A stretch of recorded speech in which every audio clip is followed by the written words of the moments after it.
Hello everyone, good afternoon. ওদের সাথে একটা নতুন ভিডিও নিয়ে শেয়ার করতে চলে এসেছি। আজ আমি যাচ্ছি হরিনাম শুনতে। তো মা ওদিক দিয়ে এসছে আর আমি এদিক দিয়ে খাবার নিয়ে যাচ্ছি। আর আমার বাপি আমাকে একটু আগিয়ে আনতে এসছে, যেতে একা যেতে একটু লজ্জা লাগছিল। আর তোমাদের সাথে কথা বলতে বলতে চলে এসেছি হরিনাম তলায়। এসে এখানে দেখছি মা মন দিয়ে হরিনাম শুনছে। তো আমি এসে মার পাশে বসে পড়লাম হরিনাম শুনতে।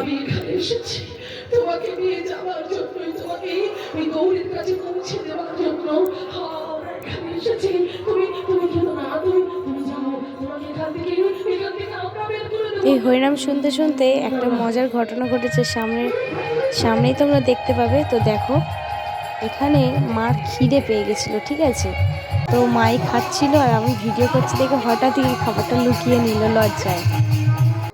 তো তারপর সেই নিয়ে হাসাহাসি করছিলাম।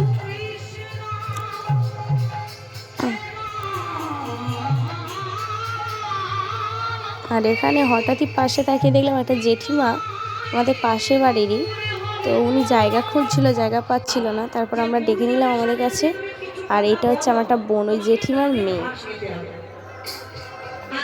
আবার তারপরেই চলে এলো এখানে ভোগ বিতরণ করতে। আর এই ভোগটা খেতে সত্যি খুব সুন্দর ছিল। আর তোমরা কারা কারা এই ভোগ খেতে পছন্দ করো প্লিজ কমেন্টে জানিও। আমার তো এই ভোগ খেতে খুবই ভালো লাগে। আর তারপর ভোগ খাওয়া শেষ করে আমরা একটু বোর হচ্ছিলাম বলে মেলার দিকে ঘুরতে বেরিয়ে পড়লাম, যে চল দুজন আমরা একটু মেলা ঘুরে আসি বলে মেলায় বেরিয়ে পড়ে মেলায় এসে দেখলাম খুবই ভিড়। আর দোকানও ভালোই বসেছিল। আর আমরা মেলায় কি কি করলাম, কি কি কিনলাম, সেটাও তোমরা আমাদের সাথে দেখতে থাকো। তো এখানে খুব কম দামে ভালো ভালো ইয়াররিং বিক্রি হচ্ছিল।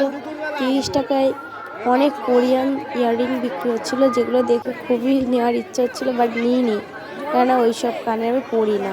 তো তারপরে আরও জিনিস দেখলাম, তো নেওয়ার মতো কিছু মনে হয়নি, সত্যি বলতে কিছু কিনিনি। আর হঠাৎই আবার আমার এই কটা বান্ধবীর সাথে মেলায় দেখা হয়ে গেল। তো তারপরে আমরা আইসক্রিম খেতে খেতে চলে এলাম। তো ভিডিওটা আছে এতটুকুই।